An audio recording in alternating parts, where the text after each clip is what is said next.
Hello students, आज मैं आपको पंजाबी सूट का जो डायग्राम बनाना बताऊंगी। जैसे आप ये डायग्राम देख रहे हैं, आपके सामने है। तो इसका मैंने मेजरमेंट लिखा हुआ है और इसका कंस्ट्रक्शन लिखा हुआ है। यही आज डायग्राम मैं आपके सामने बनाती हूँ। इसके लिए जो मुझे सामान चाहिए, इंचेस में हमें ये ट्रायंगल चाहिए, जिसके एक छोटा एक डायग्राम बनाने के लिए हम यूज़ करते हैं। एक ये हमें फ्रेंच कर्व चाहिए। ये फ्रेंच कर्व से हम आर्म होल का शेप और नेक का शेप दे सकते हैं। और एक स्केल चाहिए जो हमें सिर्फ लाइन ड्रॉ करने के लिए चाहिए है। अदरवाइज जो डायग्राम की कैलकुलेशंस हैं वो हम ये छोटे ट्रायंगल से यूज़ करेंगे।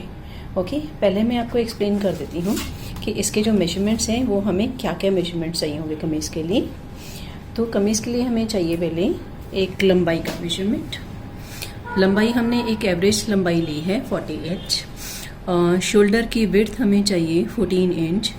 एक स्टैंडर्ड साइज हमने एवरेज लिया है, chest round 36, waist round 30, seat 38, sleeve length 6 inch और स्लीव राउंड 11 इंच। ये कुछ मेजरमेंट्स हमारे पास हैं जिनके कैलकुलेशन करके हम यहाँ पे कंस्ट्रक्शन उसका लिखते हैं और एक डायग्राम बनाते हैं। अभी मेरे पास एक कंस्ट्रक्शन लिखा हुआ है आपके सामने। ये एक कंस्ट्रक्शन है जो मैं आपको एक्सप्लेन कर देती हूँ। फैब्रिक की विड्थ जो हमें चाहिए वो 40 इंच से लेके 44 इंच 44 इंच तक, 40 to 44 इंच के बीच का हमारा एक एवरेज विड्थ मिलता है हमें सूट के कपड़े के लिए। जो कपड़ा हमें कितना चाहिए, फैब्रिक रिक्वायर्ड जो है वो 2 लेंथ ऑफ कमीज प्लस 4 इंच जो हमें फोल्ड करने के लिए चाहिए होगा और प्लस 1 स्लीव लेंथ। तो ये एक कैलकुलेशन हम यूज़ करते हैं मोस्टली कि हमें किसी गारमेंट के लिए कपड़ा कितना चाहिए। तो जब भी हमने डबल फोल्ड करना है कपड़े को फ्रंट एंड बैक के लिए, मतलब 2 लेंथ हो गई फ्रंट का और बैक का मिला के, और उसमें एक्स्ट्रा 4 इंच चाहिए और प्लस 1 स्लीव का लेंथ। कपड़ा फोल्ड करेंगे तो उसमें से हमें 2 स्लीव्स मिल जाएंगे। तो ये हमारे पास हुआ 2.25 मीटर कपड़ा चाहिए हमें। मेजरमेंट जो हमारे पास हमने लिखे यहाँ पे, टोटल लेंथ है, shoulder weight, chest round, waist round, seat round, waist length and front neck deep, ये इतना लिखा हुआ है। ओके, इसके हिसाब से मैं यहाँ आपके सामने कंस्ट्रक्शन लिखती हूँ अभी। तो आप ध्यान से देख लीजिए कैसे हमने डायग्राम बनाना है। हम यहाँ पे रीड करते जाएंगे और डायग्राम बनाएंगे, या फिर मैं डायग्राम बनाती हूँ उसके बाद आप यहाँ पे टैली कर सकते हैं। तो डायग्राम्स बनाने के लिए आपने जो यूज़ करना है, ऐसा ग्राफ बुक यूज़ करना है। ग्राफ बुक यूज़ करने का मतलब है कि ये लाइन्स आपको सीधी मिल जाती है आराम से, तो आपकी लाइन आड़ी टेढ़ी नहीं जाती है। तो जब भी आप स्केल यूज़ करते हैं तो ये लाइन्स को आप गाइडलाइन के लिए यूज़ करते हैं। ओके, तो इसमें मैं आपको डायग्राम बना के बताती हूँ अभी। इसमें जो लेंथ हमने ली हुई है 40 इंच का लेंथ है। तो 40 इंच हमें ये, इसमें ट्रायंगल में हम जब देखते हैं तो ये हमें मिला 20 इंच प्लस इतना ही लेंथ हमें और चाहिए। तो हम ऊपर से स्टार्ट कर लेते हैं। तो ऊपर से स्टार्ट करेंगे तो इसी पड़ेगा। तो मैं एक लंबा लाइन ड्रॉ कर लेती हूँ।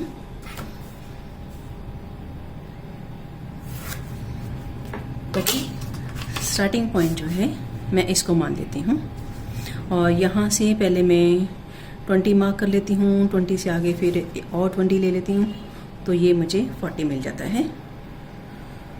40 मिला, प्लस उसमें हमने जो ऐड करना है लेंथ प्लस 2 इंच, तो 2 इंच हमने और ऐड करना है, 20, 21, 22।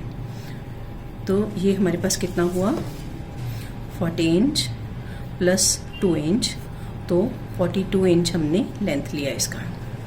अब हमें ये हमने मार्क कर लिया 0 to 1 length 2 inch, length plus 2 inch. तो ये हमने यहाँ पे लिख लिया है कि 42 इंच हमें चाहिए। जो टोटल कैलकुलेशंस रेडी आती हैं, कैलकुलेशन के बाद जो नंबर मिलता है उसको आप सर्कल कर लीजिए। नेक्स्ट है 0 to 2 जो है आर्म होल का डेप्थ हमें कितना चाहिए, वो है chest divided by 8 plus 3 inch. ये एक फिक्स फॉर्मूला है जो आपको याद कर लेना है। तो चेस्ट डिवाइडेड बाय 8, अभी हमारे पास जो कैलकुलेशंस हैं उसमें मैं आपको दिखाती हूँ कि यहाँ पे हमने कैसे लिख लेना है। टोटल लेंथ है हमारी 40 प्लस 2 इंच, तो 42 इंच। पहले ही हम कैलकुलेशन करके लिख लेते हैं यहाँ पे। चेस्ट डिवाइडेड बाय 8, तो चेस्ट है 36 को जब हम 8 से डिवाइड करते हैं तो ये आता है 4.5 इंच प्लस 3 इंच, तो ये आया 7.5 इंच। तो ये हमें 7.5 इंच आर्म होल का डेप्थ चाहिए। शोल्डर का विड्थ जो है, शोल्डर हमारा है 14 इंच, उसको डिवाइड किया हमने 2 से, तो वो हमें मिला 7। 14 डिवाइडेड बाई 2 तो ये मिला 7 प्लस क्वार्टर इंच जो है सीम अलाउंस रखेंगे तो टोटल आएगा ये 7 and quarter inch. Then chest round, chest का लाइन जो है 2 to 4, चेस्ट डिवाइडेड बाई 4 तो चेस्ट हमारे पास है 36 तो 36 सॉरी यहाँ पे आएगा तो chest divided by 4 36 divided by 4 it comes to 9 9 4 36 plus 3 quarters 3/4 मतलब 9 इंच तो ये टोटल हमारे पास आता है 9 3/4 means quarter to 10। 0 to 5 waist length है, वेस्ट लेंथ हमें मिला है 14 इंच तो 14 इंच में हम आधा इंच ऐड कर लेंगे जो सिलाई में चला जाएगा तो 14.5 इंच लेंगे हम। वेस्ट की गोलाई है वेस्ट डिवाइडेड बाई 4 तो वेस्ट की गोलाई हमारे पास है 30 तो 30 को डिवाइड करते हैं हम 4 से तो ये हमें मिलेगा 7.5 प्लस 3 क्वार्टर्स तो ये टोटल हमें मिलता है 8 एंड क्वार्टर इंच कैलकुलेशन करके। Waist to seat length 7 inch ये हमारे पास एक फिक्स फार्मूला मिल गया है कमर से हिप तक का जो हाइट होता है। और फिर सीट डिवाइडेड बाई 4 तो सीट हमारे पास है 38 इंच तो 38 डिवाइडेड बाई 4 ये हमें मिलेगा 9.5 इंच प्लस 3/4 ये 3/4 जो मैं जमा कर रही हूँ जगह जगह पे ये ईज के लिए है कि थोड़ा सा लूज रखेंगे पहनने में आसानी पड़ेगी उसके लिए तो ये हमें मिलेगा 10 and quarter. Okay 1 to 9 is equal to 7 to 8 जितना ये हमें 10 एंड क्वार्टर मिला प्लस उसमें 1 या 2 इंच हम अपनी चॉइस के हिसाब से ऐड कर सकते हैं तो 10 एंड क्वार्टर है मैं 11 एंड क्वार्टर या 11.5 रख सकती हूँ। ये घेर है कमीज का जो चौड़ाई नीचे का घेर आता है वो है। नेक जो है वो एक फिक्स फॉर्मूला है कि नेक की चौड़ाई आपने कितनी रखनी है तो 36 चेस्ट है उसको 12 से डिवाइड करेंगे 12 3 36 तो 3 इंच। नेक बैक नेक जो है वो कितना डीप होना चाहिए 2 या 3 इंच हम 3 इंच कर लेते हैं इसको बैक नेक को। जो नेक फ्रंट के लिए कितना डीप होना चाहिए तो 36 डिवाइडेड बाई 12 प्लस 2 इंच और 3 इंच ही अपनी चॉइस के कर सकते हैं 3 + 2 तो ये 5 आता है 5 स्ट्रेट में है और स्लांटिंग में अगर हम करते हैं तो वो थोड़ा ज़्यादा हो जाता है तो वो हम ले लेते हैं 7 इंच एक फिक्स हमने यहाँ पे लिखा है कि हमें नेक कितना चाहिए 7 इंच चाहिए। 3 to 13 जो है शोल्डर का स्लांट है वो 1/2 इंच हम एक इनिशियली ले लेते हैं 1/2 इंच एक एवरेज शोल्डर का जो स्लांट आता है वो है। आर्म होल का जो शेप देना है ये मैं साथ साथ आपको एक्सप्लेन कर देती हूँ पहले हमने पूरे कैलकुलेशंस लिख लिए इन्हीं को फॉलो करके हम डायग्राम बना लेंगे। ओके तो हम यहाँ पे डायग्राम जो बना रहे हैं एक हमने ये लिख लिया है 0 to 1 जो लेंथ है 42 हमने लिख लिया इसको मैं टिक मार्क कर देती हूँ कि हमारा हो चुका है। नाउ 0 to 2 ये जो है आर्म होल की डेप्थ हमें चाहिए तो ये हमारी डेप्थ आती है 7.5 इंच यहाँ तक आएगा 7.5 इंच 0 से 2 तक ये 0 नंबर है ये हमारा 2 है तो 1 कहाँ था 1 हमारा यहाँ लेंथ पे था। ओके तो 0 to 2 ये आर्म होल कितना डीप होना चाहिए वो हमने पहले ले लिया है। 0 to 3 जो है अभी शोल्डर की विड्थ ले लेते हैं तो शोल्डर है हमारे पास 14 इंच 14 का आधा हो जाएगा 7। आप ट्रायंगल को इस तरीके से इधर से यहाँ रखेंगे तो आपको ये लाइन सीधा मिल जाएगा तो 7 एंड क्वार्टर इंच सिलाई का मार्जिन ये हुआ हमारा नंबर 3 तो ये हमने लिख लेना यहाँ पे कितना लिया है हमने 7 एंड क्वार्टर 7.5 ये हमने कितना लिया था 7.5 7.5 ठीक है। तो साथ साथ ऐसा आप लिखते जाएंगे इसको कि कितने कितने इंच लिया है क्योंकि जब आपने पेपर के ऊपर इसका डायग्राम बनाना है तो आप जस्ट यहाँ से कॉपी करके डायरेक्ट लिख सकते हैं आपको बार बार कैलकुलेट नहीं करना पड़ेगा। अब हम इसको लाइन को इंटरसेक्ट कर देते हैं दोनों लाइन को तो ये जो 2 वाली लाइन है ये हमारी चेस्ट की लाइन है और शोल्डर से नीचे ये जो लाइन उतर रही है ये हमारी आर्म होल की लाइन है। ओके तो ये है चेस्ट लाइन तो चेस्ट कितनी होनी चाहिए तो हमारे पास चेस्ट का कैलकुलेशन भी हमने निकाला हुआ है 2 to 4 तो ये हमारा है 9 3/4 तो 9 कहाँ पे आ रहा है ये 9 आया एंड 9 1/4, 9 1/2, 9 3/4, ये आया हमारे पास। ओके, तो ये हमारा है नंबर 4। यहाँ से लेके यहाँ तक ये हमने चेस्ट को 4 पार्ट में डिवाइड किया। 4 पार्ट में क्यों डिवाइड किया? क्योंकि फ्रंट एंड बैक टोटल गोलाई का 2 पार्ट हो गए। फिर उसको हम फिर से फोल्ड करते हैं। ये ऑन फोल्ड है हमारा, सेंटर फ्रंट आता है, ये ऑन फोल्ड है तो 4 पार्ट्स हो गए। तो इसलिए चेस्ट को हम 4 पार्ट से डिवाइड कर रहे हैं। गोलाई का मेजरमेंट है तो चेस्ट डिवाइडेड बाई 4, तो ये हमारा आया था 9 3/4, 9 3/4। इसमें हमने सिलाई का मार्जिन ऐड नहीं किया है, सिर्फ लूजिंग का मार्जिन ऐड किया हुआ है। सिलाई का मार्जिन हम बाद में मार्क कर लेते हैं। ओके, तो ये हमारी है चेस्ट लाइन। मैं यहाँ पे लिख देती हूँ chest line. Okay, now waist length, ये भी हमारा हो गया कैलकुलेशन। इसको भी टिक मार्क कर लेते हैं। शोल्डर का हो गया, चेस्ट का हो गया। Now 0 to 5 waist length. तो वेस्ट लेंथ हमारे पास है 14 इंच, तो उसमें ½ इंच हमने ऐड किया था, तो 14 1/2 यहाँ पर आएगा। ये है हमारी वेस्ट लेंथ, हम लिख लेते हैं WL। तो ये हमें मिला है 14 1/2। अब इसको गोलाई के लिए हम लाइन को मार्क करते हैं। तो ये हमें कितना चाहिए, हमने ऑलरेडी इसको कैलकुलेट किया हुआ है। तो हम ये देखते हैं कि कितना है। वेस्ट राउंड ये हमने मार्क किया है, ये हमें मिला है 8 1/4 इंच। तो 8 and 1 more लाइन 8 1/4 इंच, ये हमें पॉइंट मिला। तो वेस्ट डिवाइडेड बाय 4 + 3/4 इंच, ये हमें मिला था 8 1/4 इंच। तो ये हमारी है वेस्ट लाइन। ओके, अब है वेस्ट से लेके हिप तक का बॉडी का हाइट कितना है। तो वेस्ट से हिप तक हमारा है 7 इंच, ये हमने लिखा हुआ है यहाँ पे। ये हमारा वेस्ट का हो गया, वेस्ट लेंथ का हो गया। Waist to hip seat length 7 inch, ये हमने मार्क कर लिया। तो ये है हमारा यहाँ से लेके यहाँ तक वेस्ट टू हिप, तो ये मिला हमें 7 इंच। और ये जो हमने वेस्ट लेंथ लिया था यहाँ से लेके यहाँ तक, तो ये था हमारा waist length 14 inch, 14 1/2 inch. Okay, अभी हम जो सीट लाइन है या जिसको हिप लाइन बोलते हैं उसके ऊपर वर्कआउट करते हैं। तो इसको लाइन पहले मैं ड्रॉ कर लेती हूँ, फिर मैं देखती हूँ कि ये लाइन कितना आ रहा है कैलकुलेशन के बाद। सीट डिवाइडेड बाई 4 + 3/4 इंच, ये हमारा आया था 10 1/4। तो 10 है हमारा यहाँ पे और 1 इंच 1 पॉइंट और, तो ये 10 1/4 आता है। इसको भी हमने मार्क कर लिया। तो सीट डिवाइडेड बाई 4 + 3/4, ये हमें मिला था 10 1/4। ये हमें 3 चीज़ें मिल गई हैं। ये हमारा चेस्ट लाइन, ये वेस्ट लाइन, ये सीट या हिप लाइन। ओके, अभी मैं इसको मार्क कर देती हूँ, ज्वाइन कर देती हूँ।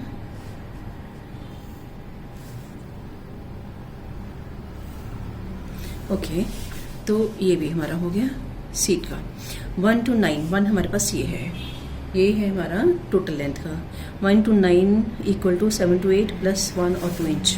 तो हमारा घेर कितना होना चाहिए, ये जो चौड़ाई है कमीज के घेर है, तो जितना हमने ये लिया था ये 10 1/4 इंच था, हम 2 इंच ज़्यादा लेते हैं इससे या 1 इंच ज़्यादा लेते हैं, तो 11 1/4 इंच यहाँ तक हमने लिया। ये हमारा बॉटम विड्थ आ गया। तो 11 1/4 आप राउंड फिगर कर सकते हैं, 11 1/2 कर सकते हैं या 11 पूरा कर सकते हैं। और इसको भी हम मिला देते हैं। ओके, ये हमारा एक बेसिक स्ट्रक्चर बन गया कमीज का, ये भी हो गया। ओके, अभी हम नेक का मार्किंग करते हैं यहाँ पे। तो नेक हमारे पास कितना होना चाहिए, नेक का कैलकुलेशन भी हमने किया हुआ था 3 इंच। तो 0 से लेके 11 जो है 0 to 10 नेक का विड्थ जो है वो 3 इंच हमें चाहिए। ये हमारा नंबर था 10 नेक के लिए, तो 3 इंच हमने लिया। और बैक नेक की डेप्थ है वो भी हमने 3 इंच मार्क की हुई थी। तो मैं पहले इसको एक स्क्वायर बनाती हूँ, फिर उसको गुलाई दे दूँगी। इतना एरिया में हमारा बैक नेक आएगा। और फ्रंट नेक के लिए हमने सोचा था कि हम 7 इंच लेंगे, तो मैं क्रॉस में मार्किंग करती हूँ। जैसे आपको मैंने मेजरमेंट लेने के टाइम में बताया था कि क्रॉस में हम लाइन लेंगे, तो 7 हमारा यहाँ पे आ रहा है। तो ये मेरा 7 पॉइंट आया यहाँ पे। अभी इसका एरिया भी मैं मार्क कर देती हूँ जिसके अंदर हमने नेक ड्रॉ करनी है। तो ये हमारा बैक नेक का एरिया है और ये हमारा फ्रंट नेक का एरिया है। शोल्डर स्लांट हमने लेनी है यहाँ से 1/2 इंच, और इसको लाइन को मिला देते हैं। ये हमारा शोल्डर स्लांट है जो हमने यहाँ पे लिखा हुआ था। नेक हमारा जो हमने ले लिया 3 इंच का बैक नेक का विड्थ, वो हो गया। बैक नेक 3 इंच लिया हमने, उसको नंबर हमने दिया है 12। ये नंबर 1 2 3 4 जो है ये आपके पॉइंट्स हमने मार्किंग किए हैं और ये कैलकुलेशन है। 3 इंच है, ये 3 इंच है, ये कैलकुलेशन है। ओके, तो और जो था फ्रंट नेक के लिए वो हमने मार्क कर दिया है। एंड जो शोल्डर स्लांट है इसको नंबर हमने दिया 13 और ये था 1/2 इंच। ये जो मैंने सर्कल किए हैं ये आपके जो टोटल कैलकुलेशंस आते हैं मेजरमेंट्स के। ओके, ये शोल्डर स्लांट आ गया।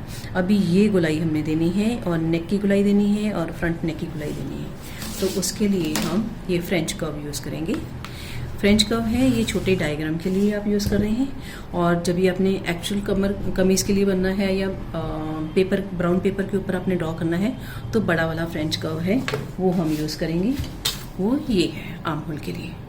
ओके, तो मैं अभी इसकी गुलाई में आपको बताती हूँ कैसे करनी है आपने। तो जो पॉइंट्स हैं उसके ऊपर आप इसको रखो और इसको पॉइंट टू पॉइंट एडजस्ट करके ले लो। तो ये हमारी बैक नेक की शेप हो गई। और यहाँ से क्योंकि ये बड़ी है लाइन तो इसका मिड पॉइंट ले लेते हैं। मिड पॉइंट से रख के हम फ्रेंच कर्व को एडजस्ट करते हैं, हमारा फ्रंट नेक हो गया। इसी तरीके से हम आर्म होल का शेप देते हैं। तो ये लाइन क्योंकि बड़ी है इसका मिड पॉइंट मैं ले लेती हूँ। मिड पॉइंट लेके इसको मैं इस तरीके से पॉइंट टू पॉइंट इसको रख के मार्किंग कर देती हूँ। ओके, तो ये हमारा आर्म होल का शेप आ गया। तो ये हमारा हुआ एक बेसिक स्ट्रक्चर जो है कमीज़ का। फ्रंट आर्म होल थोड़ा सा डीप काटते हैं हम, तो उसके लिए भी एक कैलकुलेशन आपको ये याद रखनी है कि फ्रंट आर्म होल के लिए आपने ये जो पॉइंट है इसको मैं नंबर देती हूँ। ये 13 नंबर हमारा हुआ था, ये 14 नंबर था जो लाइन हमने सीधी ली थी, और इसके 1/2 इंच अंदर मैं एक पॉइंट लेती हूँ, ये है नंबर 15।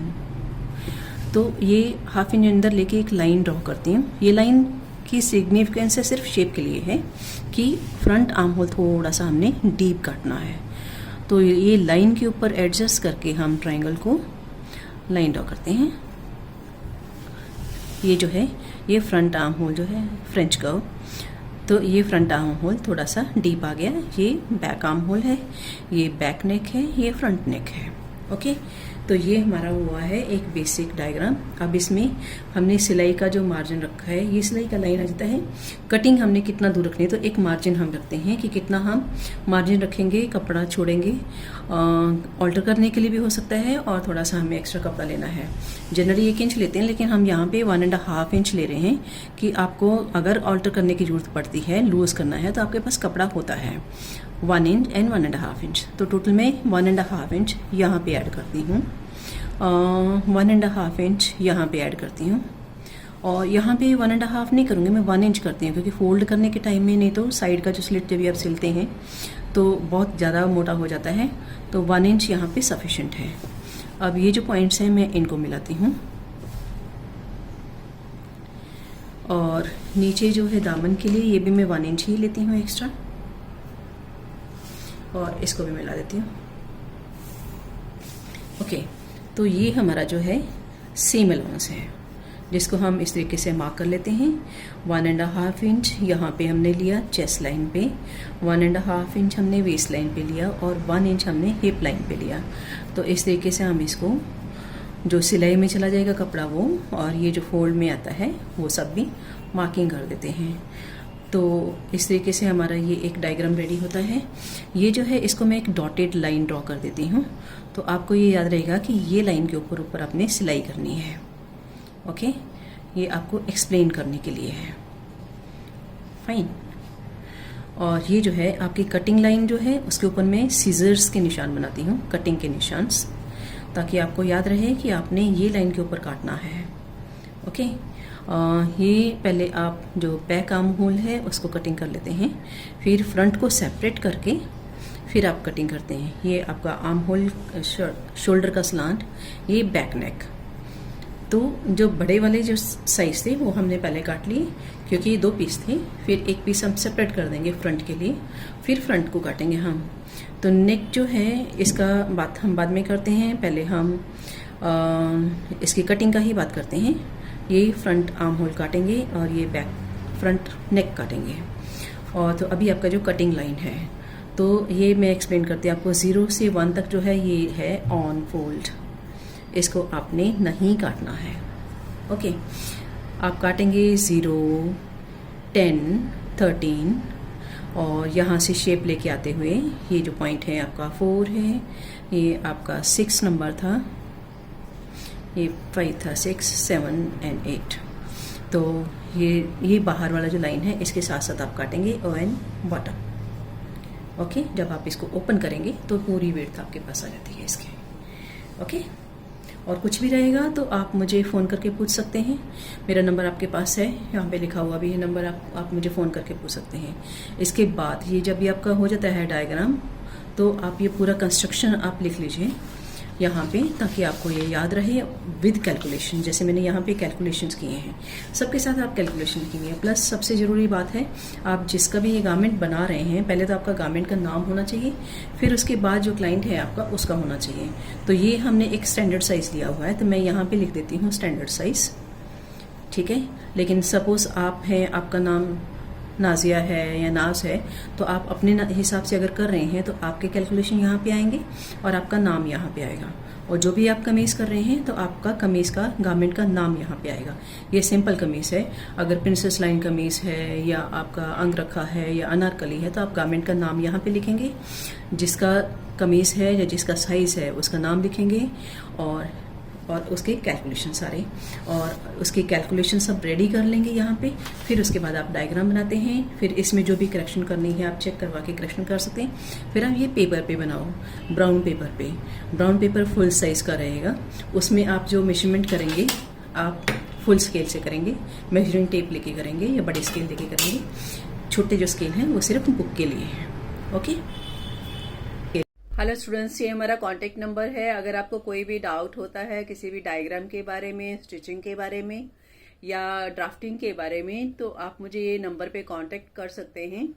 और कुछ भी प्रॉब्लम होगी तो आप मुझे वीडियो कॉल भी कर सकते हैं। कुछ स्टिचिंग का दिखाना होगा, वीडियो कॉल करके भी अपना डाउट क्लियर कर सकते हैं। अदरवाइज आप मुझे फ़ोन कीजिए या फिर आप मुझे मैसेज ड्रॉप कर सकते हैं। ये नंबर जो है व्हाट्सअप नंबर भी है। और हमारा चैनल लाइक, सब्सक्राइब और आगे शेयर करना ना भूलें।